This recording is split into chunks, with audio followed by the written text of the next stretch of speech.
ये बतख आरी लेके एक लकड़ी काटता है और उसको ही खाने लगता है, क्योंकि ये बतख आर्मी में भर्ती हो चुका है। रोम रोम भाइयों। पर ये साला बहुत देर तक सोता है, इसीलिए इसको सब लोग मिलके उठाते हैं, पर ये फिर से सो जाता है। सारा मूड खराब कर दिया। तो बैंड बाजा लाके इसको घर से उठा के ले जाता है और इसको सजा देता है गोलियों को ठीक करने का। अब देख तू। गोली ठीक करते करते जनरल की तस्वीर आ जाता है, तो ये इसको सैल्यूट करता है। बतख गोली को ठीक करते करते हवा में ही तभी सबसे छोटी गोली आ जाती है, लेकिन इसको ठीक करते करते अचानक से बड़ा वाला गोली आ जाता है। तभी फिर से जनरल का तस्वीर आ जाता है। हाँ सर। फिर बड़े वाले गोली आ जाती है और तभी फिर से तस्वीर आता है, तो ये सैल्यूट करते हुए काम करता है। लेकिन तभी बतख को गुस्सा आने लगता है। ये क्या तमाशा लगा रखा है तूने? इसी बीच जनरल का तस्वीर आता है, तो ये इस बार सैल्यूट नहीं करता है, तो उसको भारी मिस्टेक हो गया सर। ये भालू पीछे से, तो भालू बच्चा बन जाता है। फिर बाहुबली आगे बढ़ने लगता है, तभी इसके पैर में चिमटा फंस जाता है, तो बाहुबली चिमटे को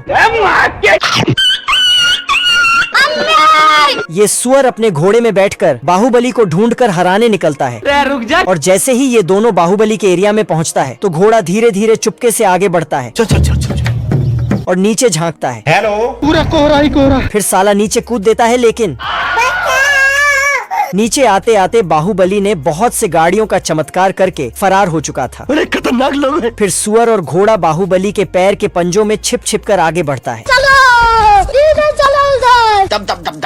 तभी यहाँ पर ये रेगिस्तान का जीन निकलता है। जिन सुअर को बोलता है, मैंने बाहुबली को जाते हुए देखा है। तो सुअर उससे पूछने लगता है, बदल। लेकिन जिन दोनों के कान में चिल्लाकर भाग जाता है। इधर बाहुबली पहाड़ को चिर के निकलता है। बाहुबली पेड़ को चिर कर आगे बढ़ता है। तभी एक भालू, डर के मारे भालू तो छोटा हो जाता है। बाहुबली बिना रुके पानी में डूबते हुए आगे बढ़ जाता है। ये कैसे हो गया? तभी ये दो नमूने बाहुबली के पीछे आते हैं। साले का खोपड़ी तोड़। तो घोड़ा अपना पजामा समेटकर पानी के नीचे से एक ढक्कन खोलता है, जिससे पूरे तालाब का पानी गायब हो जाता है। गजब। बाहुबली अपने चील के निगाहों से डाकुओं को देखता है। बहुत गर्मी है तेरे में। फिर नीचे कूद देता है, जिससे पूरा धरती ही हिल पड़ता है। फिर साला रास्ता ही उठाकर साइड कर देता है। उसके बाद फुदकते हुए डाकुओं के पास जाता है। तभी एक डाकू, साला बाहुबली तो फटाक से पेड़ को ही तीर धनुष बनाकर चलाने लगता है। रुक तेरे को बताते। तभी एक तीर से इसका गाड़ी का हवा निकल जाता है, तो डाकू फटाफट से हवा भर के काम में लग जाता है। और इधर गिलहरी कबूतरी बतख के बैग से एक कागज निकालती है। तभी साला बतख यहाँ पहुँच जाता है और कागज ले लेता है। तो कबूतरी कलुआ बतख को किस करने लगता है, लेकिन तभी मंजिल को भुलाकर जिया तो क्या जिया। खत्म। साला अपना खुफिया कागज लेके भागने लगता है, लेकिन कबूतरी फिर आगे की तरफ भागता है। अब की बार नीचे से भागने चाहता है। कलुआ बतख छतरी के डिब्बे में घुस जाता है। रुक जा। साला ये जिधर भी जाता है उधर से कबूतरी निकलता है। आखिर में ये कागज देने लगता है। बंद करो हाथ जोड़ के मैं। लेकिन अचानक खा जाता है। झुकेगा नहीं। तो कबूतरी इसको पकड़ के एक्सरे मशीन से स्कैन करने ले जाता है, लेकिन स्कैन करने पे दिवाली का पटाखा फटता है और उसमें लिखा मिलता है, अपुन ही कलुआ बतख है। इसे पढ़कर दुश्मन अपने आप को ही गोली मार लेता है, क्योंकि ये सब इस बतख का एक चाल था दुश्मन को असली प्लान से दूर रखने का।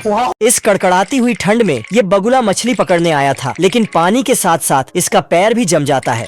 अपने पैर में लगे बर्फ को तोड़ता है और फूंक मार के पैर को गर्म करता है, लेकिन इतना ठंड है कि बगुला उड़ ही नहीं पाता है। आज मैं मर गया भैया। तभी उसे नीचे एक छोटा सा खाली घर दिखता है, तो ये यहाँ आता है और तकिया लगा के सो जाता है। आज तो मजा आने वाला है।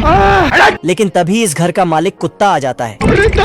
ठंड से इसका भी हालत खराब हो गया था। घर के अंदर आके सोता है, तो बगुला इसको धक्के मार के बाहर कर देता है।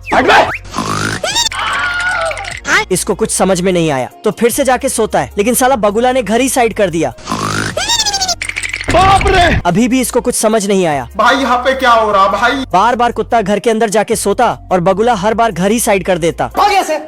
ये भगवान क्या जुल्म है। मुन्ना गिलहरी चूजे को उठा के बाहर ले जाता है और अपने भाई को दिखाता है। बाप रे। Oh shit. लेकिन इसका भाई इसे वापस भेज देता है। फिर चूजे को अंडे में छुपा के जाने लगता, लेकिन चूजा बाहर निकल जाता है। नहीं। तो पैर निकल जाता है, फिर पूरा ही निकल जाता है। ये क्या तमाशा लगा रखा है तूने? फिर गिलहरी अंडे में बैठ के दिखाता है कि ऐसे बैठ के रहना है, लेकिन चूजा यहाँ से भाग जाता है और तभी यहाँ मुर्गी की एंट्री होता है। तो साला गिलहरी अंडे में ही छिप जाता है। तो मुर्गी अंडों को गर्म करने लगती है, तो अंदर गिलहरी। आज मैं मर गया भैया। मुर्गी को लगा कि अंडे से बच्चे बाहर आ रहा है, तो ये फट से जाके मुर्गे को बुलाता है। चलो। फिर मुर्गा फटाक से अंदर जाता है, तो गिलहरी फिर से अंडे में ही छिप जाता है। बाहर निकाल। फिर एक छिलका हटा के झांकता है। बाबू गिलहरी मुर्गे को बेवकूफ बना के भाग जाता है, अबे किधर है बे? लेकिन सीढ़ी से नीचे गिर जाता है। तभी मुर्गा छिलका हटा देता है, तो गिलहरी